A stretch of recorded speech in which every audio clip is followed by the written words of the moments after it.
हमारे next panelist हैं जो कि असिस्टेंट कमिश्नर हैं इंडस्ट्रीज डिपार्टमेंट में, मिस स्वीटी उपाध्याय। स्वीटी मैम आपको जीएस पेपर 4 एथिक्स के बारे में कुछ टिप्स देंगी। वो फिलॉसफी ऑप्शनल को भी लेके स्टूडेंट्स को गाइड करती हैं, बहुत ही इंडिपेंडेंटली सिंगल हैंडेडली वो चीजें हैंडल करती हैं। और अभी स्वीटी मैम आप जीएस पेपर 4 के लिए हम रिक्वेस्ट करते हैं कि आप टिप्स और जो वैल्यूएबल एडवाइस है वो आप एस्पिरेंट्स को दीजिए। Thank you so much, Anjali, for welcoming me on this wonderful platform, and good afternoon, everyone, on this webinar. Okay, so see, GS4 is a very interesting segment because see, people are generally afraid of this paper. But आप किसी भी topper का वो उठा लीजिए, आप marksheet उठा लीजिए, पेपर उठा लीजिए, you'll see that it is one of the things that will actually help you, help you secure a good rank. आपका ethics, essay, these are the three things that help you secure a good rank. So, starting with the importance of the paper, क्या significance है इस paper का? सबसे पहली बात, आपको individuality को प्रदर्शित करने में हेल्प करता है। आपकी सबकी लाइफ डिफरेंट होती है, right? We are full with the life examples, with our own life examples, with the examples of worlds leaders. आप कुछ भी इसमें ऐसा डाल सकते हैं which will be distinct from other people's answer, right? Citizen starter है, उसका एक particular format, you can not deviate from that format. But yes, GS4 का कोई भी आंसर होगा that can be very distinctive from others answers. Okay, तो एक individuality, एक यूनिकनेस है, and that is what can help you to secure that half और extra mark. Then flexibility, current affairs. I would like to stress the importance of current affairs in this paper because आप जितना well read हो गए as an individual, of course, जितना आपने पहले से बचपन से आपने जितनी रीडिंग की है, novels की, papers की, that is going to help a lot. But especially current affairs, especially editorials, is going to help a lot. Okay, I'll give you two examples कैसे current affair और ethics को आप connect कर सकते हो। For example, पहला है environmental ethics. आपको पता होगा आजकल कितने ज्यादा editorials आ रहे हैं loss and damage पे, क्लाइमेट जस्टिस पे, how the developed countries owe the developing countries, ठीक है, इन टर्म्स ऑफ जो आपने पढ़ा होगा $100 बिलियन वो ओ करती हैं, and every year starting from 2020 they must give it, right? अभी किस में आएगा ये? आपका क्लाइमेट जस्टिस में आ सकता है। एनवायरमेंटल जस्टिस, एनवायरमेंटल एथिक्स जो है that is directly given in the syllabus, right? तो आप क्लाइमेट एथिक्स में इसमें यूज कर सकते हो, इक्विटी अप्रोच में यूज कर सकते हो। आपको पता होगा there is a difference between equality and equity, right? Equality is treating everybody alike and equity is treating equals alike and treating unequals अलग अलग से ट्रीट करना अनइक्वल्स को। Okay, so this is how you should use current affair. एक और example मैं देना चाहूंगी करंट अफेयर का। ये इसमें जैसे वैक्सीन हेजिटेंस आया था कुछ दिन पहले हमारा, है ना? सो गांधी जी ने जैसे बोला है that only in the welfare of all lies the welfare of one.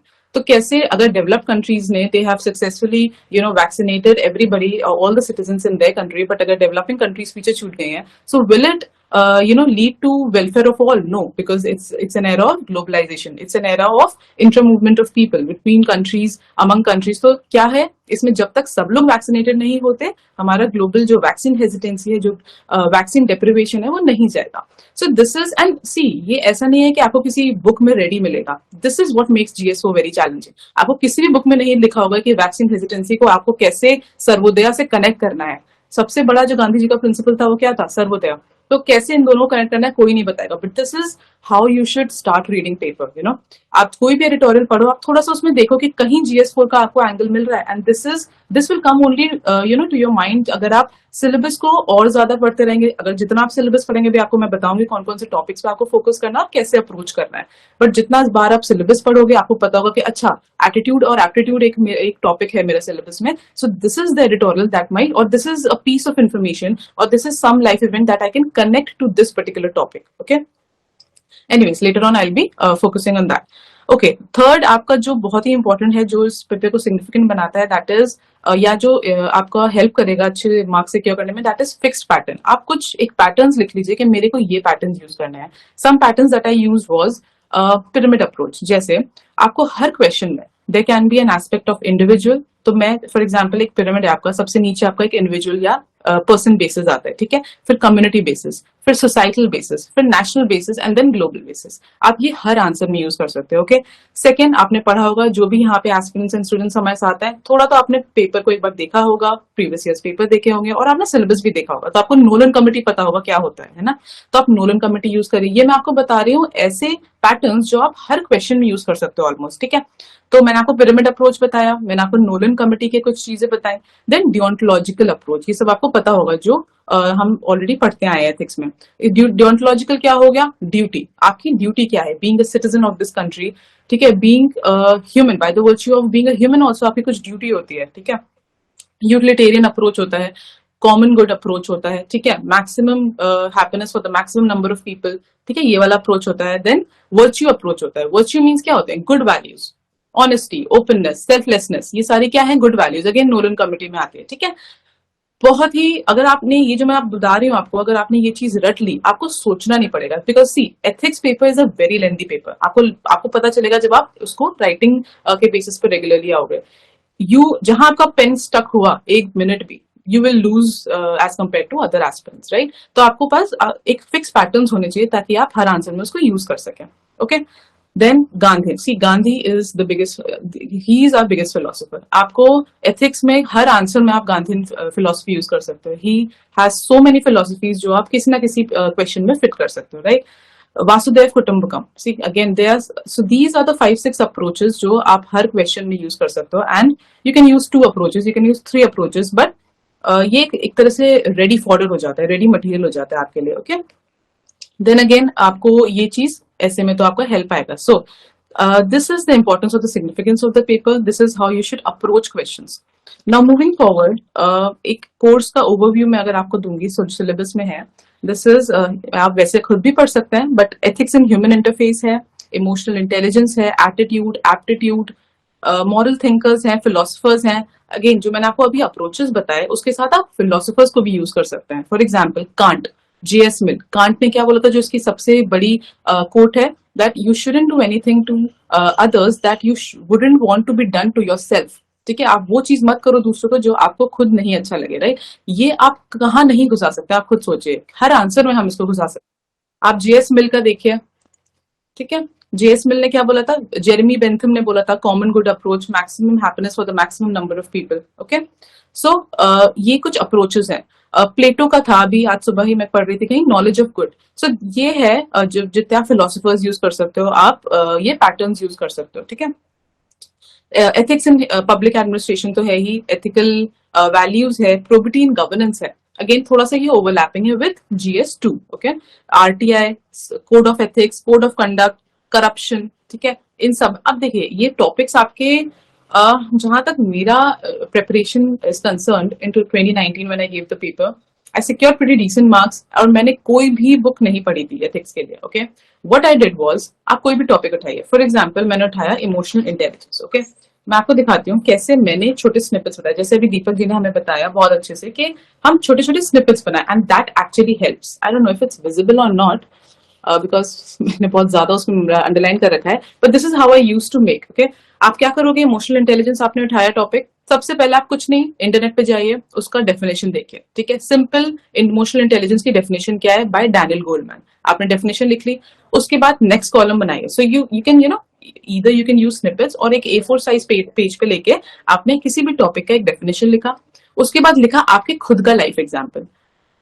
25 सालों में इतने तो आपके पास एग्जाम्पल्स हो जाएंगे कि कुछ ना कुछ टॉपिक पे आपको आपके पास कोई ना कोई एग्जाम्पल होगा। तो any value that you have exhibited in your school time, in your college time, in your personal affairs, family affairs, कुछ भी होगा, आप उसमें एक पर्सनल, और बहुत लंबा हमें स्टोरी कभी नहीं लिखनी है, बिकॉज अगर आप अपने लाइफ का एग्जाम्पल बता रहे हो, स्टोरी नहीं लिखनी, बहुत छोटे में मैक्सिमम 1 to 2 लाइन्स। ओके, तो आपने एक A4 साइज शीट ली, आपने इमोशनल इंटेलिजेंस, सीधे आपको सिलेबस से टॉपिक उठाना है, पहला टॉपिक इमोशनल इंटेलिजेंस, उसमें आपको अपनी लाइफ से जो एग्जाम्पल है वो लिखिए। ग्लोबली आपको अगर कोई एग्जाम्पल दिखता है आप वो लिखिए, ठीक है।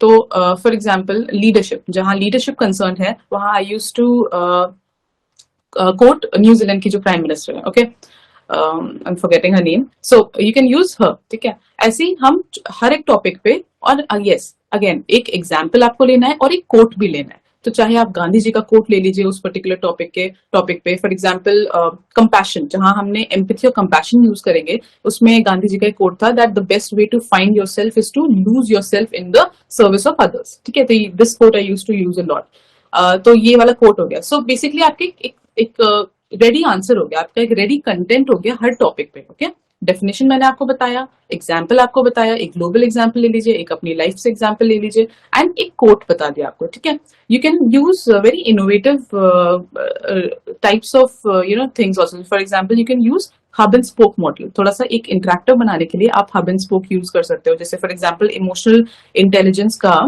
Like I tell you 5 elements होते हैं। ठीक है, तो 5 एलिमेंट्स क्या होते हैं? Self awareness, self regulation, motivation, empathy, social skills. ये सब आपको रेडली मिल जाएगा इंटरनेट पे, बहुत बेसिक कंटेंट है इसका। ठीक है, तो आपने क्या किया, एक आपने हब बनाया और उसके स्पोक्स बना दिया और आपने फटाफट ये लिख दिया। तो even if you are getting if you are falling short of time, you can quickly summarise your knowledge इस छोटे से चीज में। और जैसे दीपक जी ने बोला, अंडरलाइनिंग इज वेरी इंपॉर्टेंट। आप आंसर में अगर आप ये चीज पैराग्राफ फॉर्म में भी लिख रहे हैं, पॉइंट फॉर्म में भी लिख रहे हैं, हब एंड स्पोक नहीं भी बना रहे, तो it is very important that you underline them, because यही आपके की टर्म्स होंगे। ओके, इन अप्रोचेस के अलावा बहुत ही जरूरी है कि आप और भी चीजों से, जैसे मैंने आपको बताया एडिटोरियल से आप एग्जांपल्स लीजिए। ठीक है, आप स्पोर्ट्स से एग्जांपल ले सकते हैं लीडरशिप क्वालिटी दिखाने के लिए, आप बॉलीवुड से एग्जांपल ले सकते हैं, मॉडर्न इंडिया, हम स्पेक्ट्रम पूरे साल पढ़ते रहते हैं, मॉडर्न इंडिया से आप एग्जांपल्स लीजिए, सिनेमा, रामायण महाभारत, ठीक है, हमारे जो एपिक्स हैं आप उनसे एग्जांपल्स लीजिए, माइथोलॉजी। ठीक है, जैसे आई रिमेम्बर माइथोलॉजी में देयर इज उसमें था ना कि उन्होंने बहुत सारे एनिमल्स को यूज किया था, आई एम फॉरगेटिंग इट।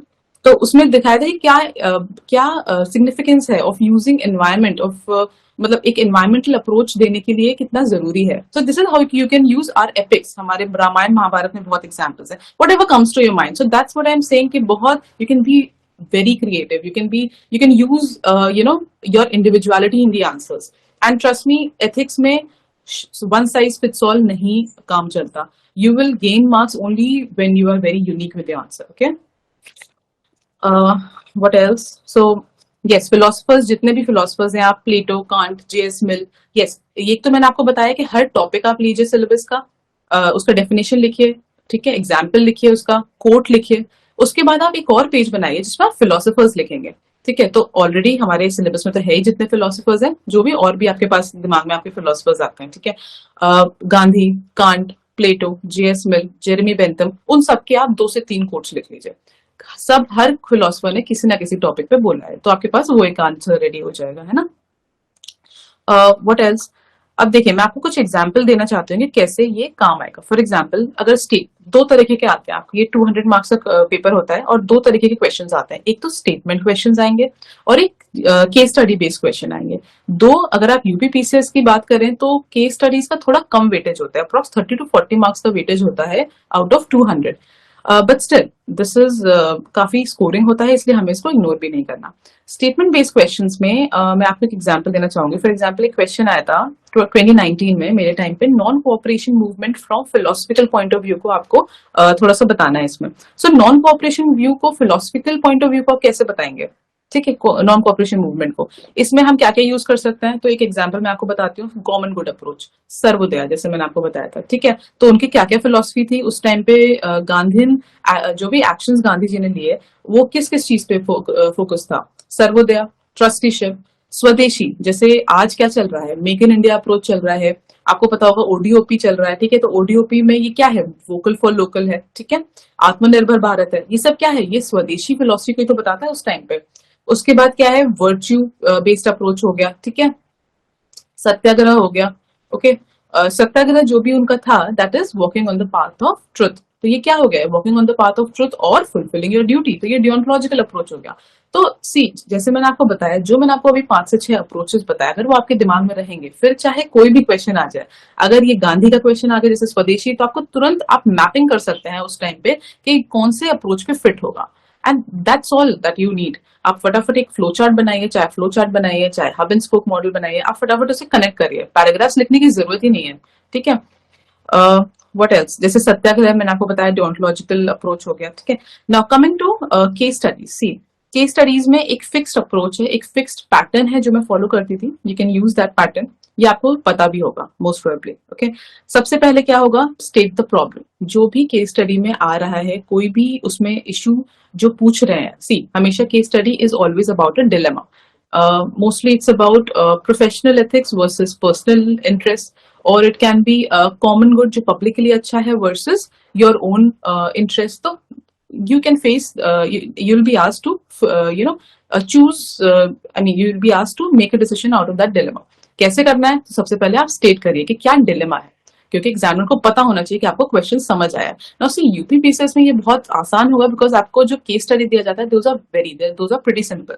आपको डायरेक्ट उसमें 2 से 3 लाइन का केस स्टडी होता है, बट थोड़ा सा यूपीएससी में डिफिकल्ट हो जाता है, इसलिए आपको सबसे पहले स्टेट करना है problem. What is the particular dilemma that you are facing. वो कुछ भी हो सकता है उसमें आपका, you can be very creative with this can be personal versus professional ethics, this can be constitutional ethics versus personal vested interest, कुछ भी हो सकता है इसमें। सो सबसे पहले आपको डिलेमा मेंशन करना है। Second is mentioning the stakeholders. Stakeholders आपको मेंशन करना है, आप जिस भी कोई भी आपको सिचुएशन दी है उसमें क्या क्या लोग हैं जिसमें उनका स्टेक इन्वॉल्व है। आप अगेन इसमें हब एंड स्पोक मॉडल बना सकते हैं, ठीक है, आपने उसमें बता दें कि कौन कौन स्टेक होल्डर्स इन्वॉल्व है। Then third is actions that you can take.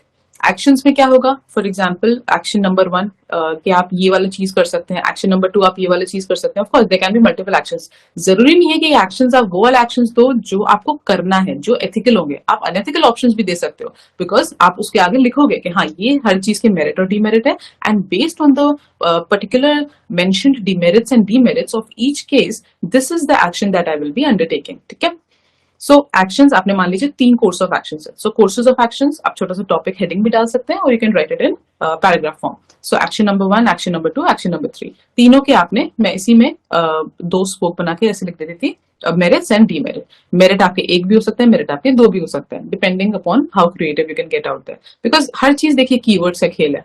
आपको एक ही चीज आप मेंशन कर सकते हो, एक ही चीज आप आर्टिकुलेट कर सकते हो 2 तरीके से, 3 तरीके से, राइट। उस समय पे जितना है एटलीस्ट आपको 1 मेरिट और 1 डीमेरिट तो लिखना ही है पर कोर्स ऑफ एक्शन। ठीक है, लास्ट में आता है the action that you will undertake. Okay, आप कौन सा एक्शन लोगे। Now your particular course of action can be either a combination of first 2 or a combination of second and third action, or it can be taking the merits of all the 3 actions and combining those 3 actions to form your action। ठीक है, समझ आ रहा है आपको।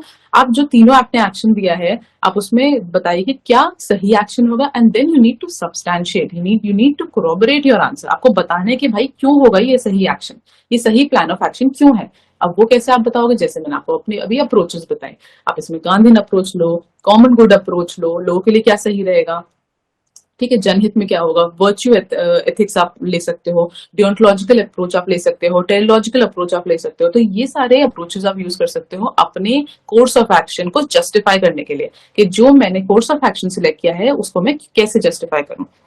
Okay, अच्छा, जब भी आप वे फॉरवर्ड लिखें, जब भी आप देखें कि मुझे ये एक्शन करना है, उसके कुछ चीजें आपको दिमाग में रखनी है। सबसे पहला प्रॉब्लम सॉल्वर अप्रोच। आपको जो चीज है, जो प्रॉब्लम एट हैंड है, you need to solve that problem. आपको ये नहीं बोलना कि नहीं this is ethically this is wrong, but because my senior won't be happy with this action, so it's best to stay away from it. No, this is not the approach. आपको you have to delve in, you have to solve that problem। तो इसलिए problem solver approach पहले तो होनी चाहिए। ठीक है, आपके आंसर से कोई बिल्कुल भी यूटोपियन नहीं लगना चाहिए। Your answer shouldn't be utopian, your answer shouldn't be वो चीज जो आप समझो कि नहीं ठीक है ये तो हम कर सकते हैं, थोड़ा बहुत मेरे को मॉनेटरी बेनिफिट हो रहा है। नहीं, बिल्कुल नहीं। आपको एथिकल स्टैंड लेना है, बट अगेन यूटोपियन नहीं लगना चाहिए कि नहीं मैं तो इंटरव्यू के लिए, for example there was a question कि एक इंटरव्यू के लिए जाना है, and see you have been preparing 4 years for this exam, and आप इंटरव्यू कैसे छोड़ दोगे अगर आपको रास्ते में कोई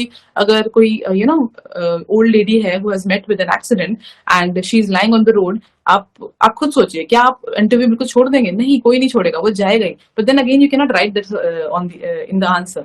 You have to have a very balanced approach. So maybe you'll delegate that task to someone else, or you'll make sure that you get that job done, and maybe make a call to the commission and tell that thing, and make get that interview rescheduled, whatever the case is. But you need to make your answers sound very practical, at the same time not very utopian। बहुत ज्यादा वो नहीं लगना चाहिए कि भाई आपने ethics उसमें बिल्कुल घुसा दिए हैं और अब आपका कुछ practical रह ही नहीं गया है। So you need to be very balanced in this, okay?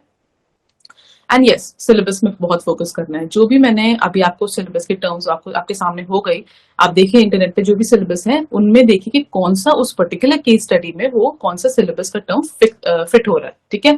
आपको उसको भी मेंशन करना है, आपको अप्रोचेस मेंशन करने हैं, आपको नोलन कमिटी याद रखनी है, ठीक है, गांधीन फिलोसफी याद रखनी है, और आप देखिए कि कौन सा सिलेबस का टर्म इस पे फिट हो रहा है। देन जैसे मैंने आपको बोला, हमेशा हर आंसर में आप कोशिश करिए एक ना एक कोट लिखे, इधर in the start of the answer और towards the end of the answer. Quote लिखेंगे, ये आपके लिए बेनिफिशियल होगा, because you can be assured of half a mark और 1 मार्क एक्स्ट्रा अगर आप कोट यूज कर रहे हो। For example, empathy and compassion के लिए I use to use a quote, an act of kindness is more powerful than 1000 heads bowing in prayer, ठीक है। So you can use this quote. बहुत quotes हैं, गांधी जी के तो बहुत कोट्स हैं, ठीक है। Best, like I said, told you, best way to find yourself is to lose yourself in the service of others. Okay, so quote use करने की कोशिश करिए, डायग्राम्स यूज करने की कोशिश करिए, आपको मैंने 4-5 अप्रोचेस बताए हैं वो यूज करिए। Okay, lastly I would tell you, see newspaper reading is a must in this, because इससे क्या होता है, एक आपको क्रिएटिविटी और ज्यादा आती है, ठीक है। आपको जो भी आजकल चल रहा है आप उसको यूज करिए, वो आपको हेल्प करेगा। कीप अपडेटिंग, जैसे मैंने आपको अभी दिखाया था स्निपेट छोटा सा इमोशनल इंटेलिजेंस पे। अब अगेन जो भी मैं देखूंगी पेपर में, अगर कुछ ऐसा आएगा इन विच अ ब्यूरोक्रेट और anybody has used emotional intelligence to sort a problem, या कुछ भी रिमोटली भी कनेक्टेड है उससे, यू कैन फटाफट अपडेट उसमें कर देना, है ना। तो न्यूज़पेपर रीडिंग बहुत जरूरी है, अपडेट करना रेगुलरली बहुत जरूरी है उन नोट्स को, ठीक है। राइटिंग, अगेन ऑलरेडी जो हमारे स्टीम्ड पैनलिस्ट हैं वो ऑलरेडी बोल चुके हैं कि दैट कितना इंपॉर्टेंट है answer writing, and specially for ethics, because जब क्वेश्चन आता है वहां पे बिल्कुल ऐसा जरूरी नहीं आपका ऐसे आ जाए कि व्हाट आर ह्यूमन वैल्यूज और what is emotional intelligence, right the elements of emotional intelligence. अब बिकॉज कॉम्पिटिशन इज ग्रोइंग, जरूरी नहीं है कि शॉर्ट वैसा ही आ जाए बिल्कुल सीधे सिलेबस से उठा के। They can get very creative with the question. So again, you don't have to waste your time thinking about the answer. आपको मुश्किल से 1 मिनट लेना है फटाफट आंसर को स्ट्रक्चर करने के लिए, and then your pen should start moving. Okay, तो इस चीज के लिए जितना आप लिखोगे उतने आपको ब्रेनस्टॉर्मिंग जितनी आप करोगे उतना ज्यादा अच्छा होगा इसमें। डायग्राम्स का मैंने आपको बता दिया। Yes, underlining is very important. जैसे मैंने आपको बताया कि कीवर्ड्स आप अंडरलाइन करिए। कीप रिवाइजिंग, जहां आपके ये स्निपेट्स रेडी हो जाएंगे, जिस दिन आपके ये छोटे छोटे जो एक्सर्प्ट्स हैं, डेफिनेशन, एग्जाम्पल, कोट, इन सबके साथ रेडी हो जाएंगे, मुश्किल से 15 दिन लगेगा आपको फटाफट पूरा रिवाइज करने में। And then even if you are left with an hour before the exam, बहुत आसान होता है उन सब चीजों को रिवाइज करने के लिए, बिकॉज सी GS3 देने के बाद इतना एग्जॉस्टेड इंसान फील करता है that then you are just left barely with half an hour और 1 आवर। और अगर आपके पास ये शॉर्ट नोट्स रेडी हैं, it will be beneficial for you. Okay, sources जहां तक मैं बताऊं, मैंने जैसे बताया मैंने कोई सोर्स नहीं किया था, आई ओनली यूज इंटरनेट। और यस, थोड़ा सा कहीं कहीं कुछ टॉपिक पे सिलेक्टिवली आई यूज अरिहंत, अगर आपने सुना हो। आई ऑलवेज से कि Arihant was good book for me, so you can use that. So that's all. Anjali, I think I'll sum up here. Yes sweetie, बहुत ही अच्छे पॉइंट्स आपने बताए एथिक्स के लिए, स्पेशली जो आपने करंट अफेयर्स और एथिक्स को लिंक करने का जो पॉइंट आपने समझाया, लोगों के जो क्वेरीज थी उनको एड्रेस करते हुए पर्सनल लाइफ के जो एग्जांपल्स हमें साइट करने चाहिए, एंड सबसे ज्यादा इम्पोर्टेंट कि writing quotes always adds value to your answer. तो जो डिफरेंट फिलोसफर्स हैं, जो स्पेशली रिनाउंड नेम्स हैं, उनकी कोट्स को आप अपने आंसर्स में डालें तो डेफिनेटली आपका GS पेपर 4 का जो पेपर है वो बहुत अच्छे मार्क्स आपको फेच कराने में हेल्प करेगा। आपने जो पॉइंट्स, जो यूजफुल एडवाइस, गाइडेंस एस्पिरेंट्स को दिया, बहुत ही ज्यादा अच्छा इंसाइटफुल था। Thank you very much. अब